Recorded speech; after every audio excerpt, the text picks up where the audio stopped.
What if I told you that the difference between living a life full of limitations and frustration, or conquering absolutely everything you have ever dreamed of, depends on a single powerful ability? That ability is making your own brain obey you. See, most people believe that success is about luck, circumstances, or being born into the right family. But Napoleon Hill, the legendary author of Think and Grow Rich, discovered something radically different after dedicating more than 20 years of his life to studying the greatest minds of his time. Hill personally interviewed men like Henry Ford, Thomas Edison, Andrew Carnegie, and Theodore Roosevelt. These were individuals who transformed entire industries, built empires, and left legacies that continue to impact the world today. They didn't come from the same backgrounds, and they didn't have the same opportunities. But there was one thing they all shared in common. They had mastered their own minds.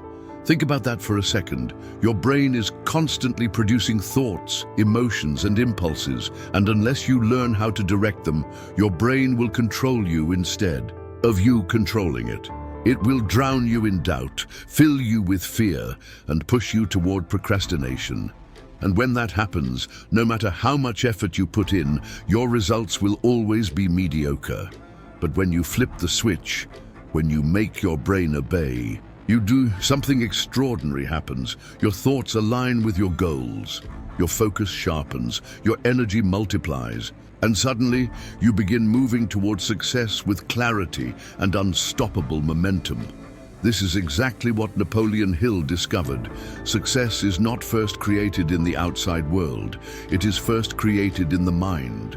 And once your mind is disciplined and trained to obey you, everything else in life falls into place almost naturally. Napoleon Hill explained that the average person lives on autopilot. Their thoughts are scattered, their emotions control them, and their daily actions are dictated by habits they never consciously chose. He called this state drifting. When you are drifting, your brain is not working for you. It's working against you. You get carried away by fear, by doubt, by excuses, by the opinions of others. You waste energy on distractions, and before you realize it, months or even years have passed, and nothing has truly changed in your life. But the individuals Hill studied, the ones who built unimaginable fortunes and left lasting legacies, were not drifters. They were masters of focus. They had the ability to take control of their minds, choose their dominant thoughts, and hold them until those thoughts became reality. This is the first real step to making your brain obey you, deciding exactly what you want. A mind without a definite goal is like a ship without a captain.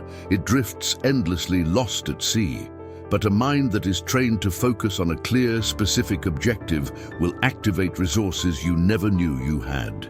Ideas, opportunities, people, and even coincidences begin to align in your favor.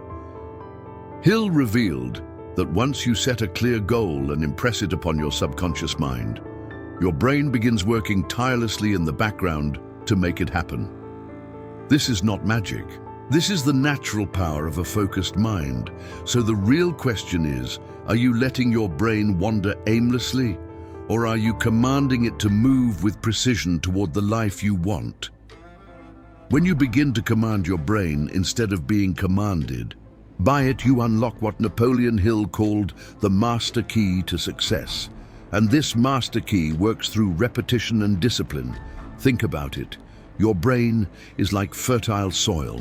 Whatever seeds you plant, whether they are seeds of fear, doubt, or success and confidence, will eventually grow. The problem is, most people let weeds take over their minds. They allow negative thoughts, self-criticism, and limiting beliefs to grow unchecked. And just like weeds in a garden, they spread fast, choking out every possibility of growth. But when you deliberately choose your thoughts, you begin planting different seeds. You start affirming what you want, visualizing your goals, and focusing your energy on the outcome you desire. Over time, those seeds grow into unshakable beliefs. And beliefs shape reality. Hill emphasized that it's not enough to simply wish for success. You must train your brain through daily practice. That means feeding it with positive, constructive ideas, surrounding yourself with influences that lift you higher, and protecting your mind from negativity that drains your power. It's like building muscle. You can't go to the gym once and expect to be strong for life. In the same way, you can't think positively for one day and expect lasting success. Mental discipline is built through constant repetition until your brain learns a new default pattern to obey your commands instead of your fears. And here lies the greatest discovery. Once your brain is trained, success becomes less about effort and more about alignment. Your thoughts, emotions, and actions begin working together in harmony. You no longer sabotage yourself. Instead, you become your own greatest ally. Napoleon Hill often said, "Whatever the mind of man can conceive and believe it can achieve." But notice the two conditions. You must conceive it and you must believe it. Conceiving is about imagination. It's the ability to clearly see in your mind what you want before it exists in reality. Every invention, every business, every fortune ever created began as a simple idea in someone's imagination. Henry Ford first imagined an affordable car before it was ever possible. Edison imagined a world lit by electricity before people believed it could happen. They dared to conceive something different. Believing, however, is where most people fail.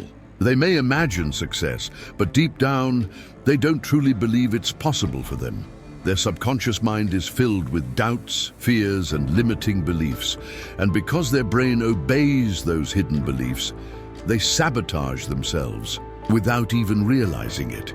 This is why Hill insisted on reprogramming the subconscious mind. By repeating affirmations, visualizing your goals daily, and surrounding yourself with positive influences, you begin to replace old, limiting patterns with new, empowering ones. Little by little, belief takes root. And when belief grows strong enough, it creates certainty. Once your brain accepts something as certain, your actions align with that belief. You stop hesitating, you stop procrastinating. You begin moving with confidence, and doors that once seemed closed suddenly start to open.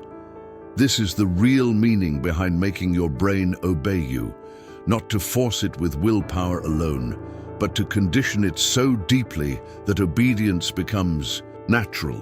Your mind no longer questions your goals, it supports them. So here's the ultimate truth: success is not an accident, and it is not reserved for the lucky few. Success is the result of a trained mind, a mind that obeys you instead of controlling you. Napoleon Hill's greatest discovery was that the external world is nothing more than a reflection of the internal world. If your thoughts are scattered, your results will be scattered. If your thoughts are negative, your life will attract negativity.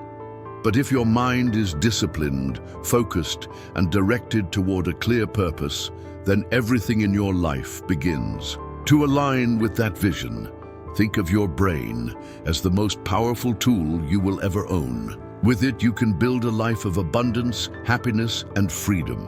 Without control over it, you remain a prisoner of fear, doubt, and circumstance. So the real question is, who is in control right now, you or your brain? The moment you decide to take command, everything begins to change. It starts small, with the thoughts you choose to entertain, the beliefs you decide to reinforce, and the habits you build daily. But over time, those choices compound into unstoppable momentum. You no longer fight against yourself. Instead, every part of you is working in harmony toward the life you desire. And that is the secret Hill uncovered after more than 20 years of research. Whatever the mind can conceive and believe, it can achieve. But only if you make your brain obey you. The power is already within you. The only question is, will you use it?